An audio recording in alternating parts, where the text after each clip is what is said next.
Respected chairperson of this session, distinguished experts, delegated panel members, my honorable seniors, and my dear friends, please accept my heartiest and warm greetings of the day.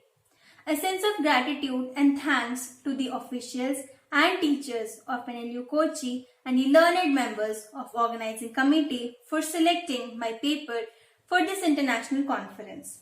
Myself, Roli Nayan, a student of third semester at School of Legal Studies, Reva University, Bangalore, and I am here to present on the topic Liberation of Women, Socio-Psychological Framework, Dimensions and Consequences. I will be presenting only the brief crux and important points of my paper.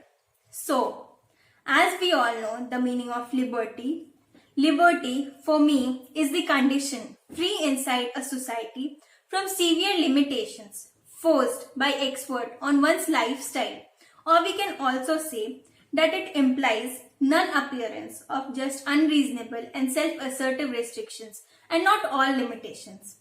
Particularly talking about women liberty, I think liberation of women means autonomy of an individual financially.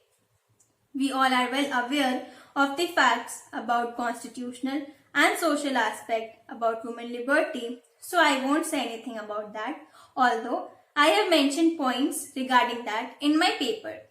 Now, coming to condition of women in Indian society, it was not from very beginning that women were treated badly.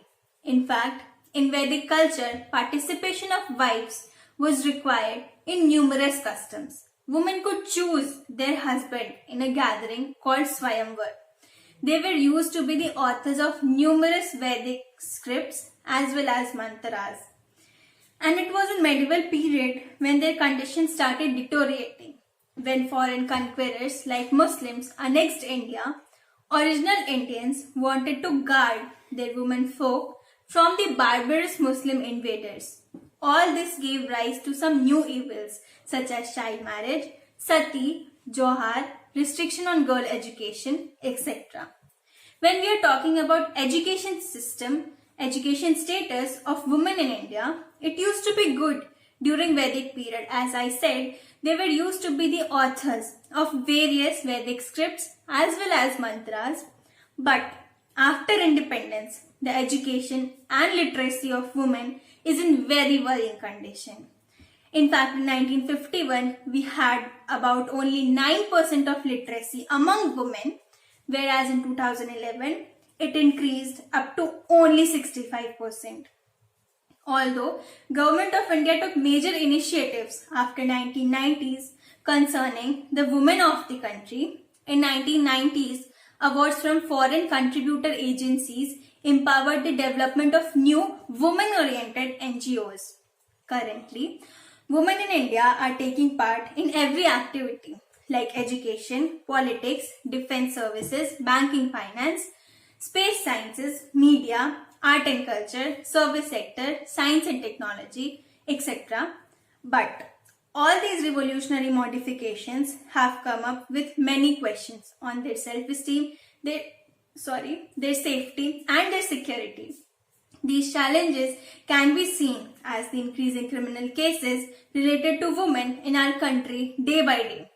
These hindrances also resulted in negative impact on family bondings and relationships. Crime against women such as rape, abduction, sexual harassment at workplace, acid attack, honor killings and forced prostitution of young girls has been reported in India. The National Crime Records Bureau's statistics shows a dramatic increase in the number of reported crimes against women. Now let's talk about few of these crimes particularly related to women in our country.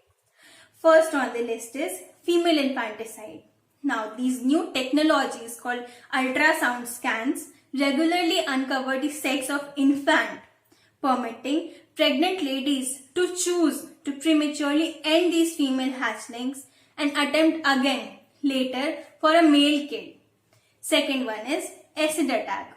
In India, acid attacks on women who dared to refuse a man's proposal of marriage or asked for a divorce are a form of revenge. and acid is modest, effectively accessible, and the snappiest method to demolish a woman's life. Third one is rape. Rape is a type of sexual assault usually involving sexual intercourse or other forms of sexual penetration carried out against any person without that person's consent. And not very surprisingly, a new case of rape is reported in every 20 minutes in India. Fourth one is sexual harassment. We can also call it as eve teasing. It is a doublespeak utilized for inappropriate behavior or molestation of women by men. Numerous activities accuse the rising occurrence of inappropriate behavior against women because of Western culture. Fifth one is trafficking. It is the trade of human for the purpose of forced labor, sexual slavery, or commercial sexual exploitation for the trafficker or others.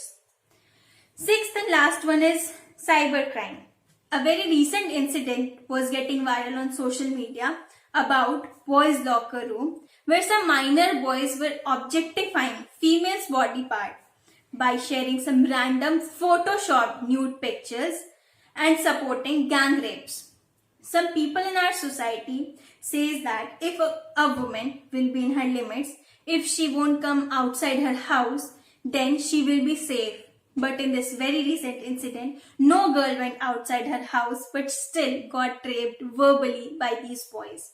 Many more crimes such as harassment through emails, cyber stalking, cyber defamation, cyber bullying, etc. are increasing day by day, and most of them go unnoticed as they are not being registered only because of this fear of disgrace in our so-called society.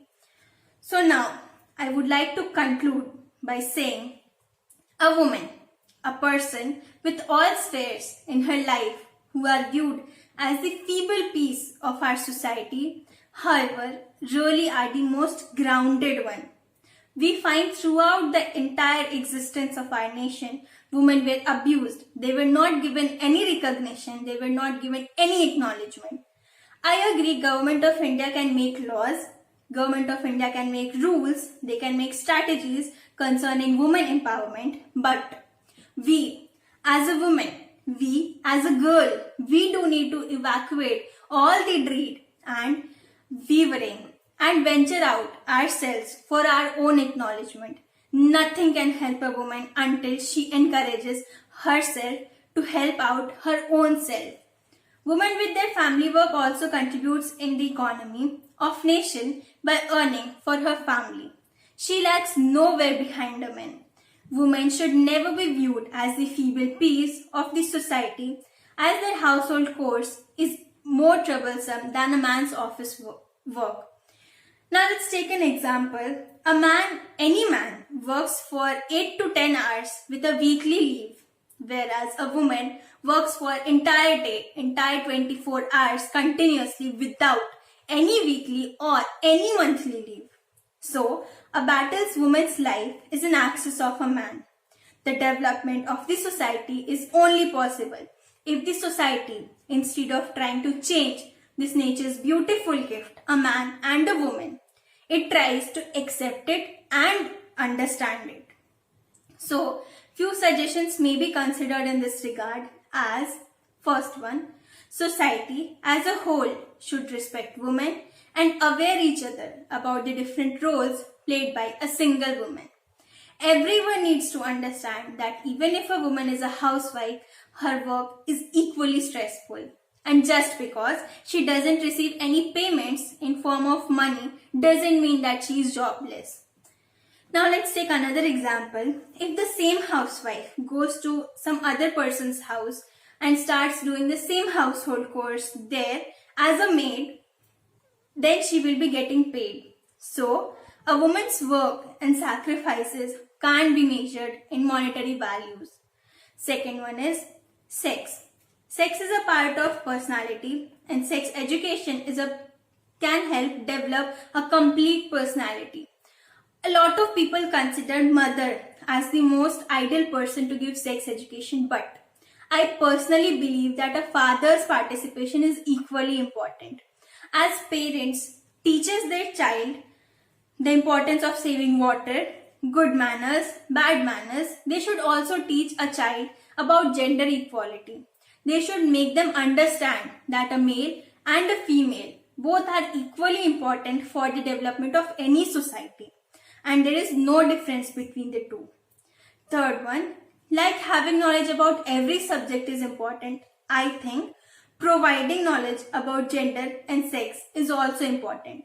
When children grow up, they need to learn, they need to adopt the psychological and physiological changes in different stages of development.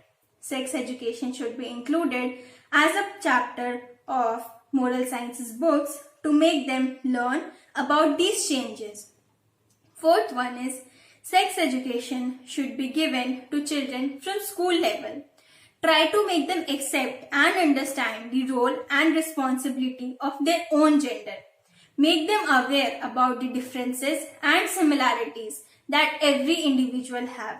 This will help every child to cultivate a sense of responsibility towards others as well as towards one's own self. Fifth and last one is modifications should be made in our laws.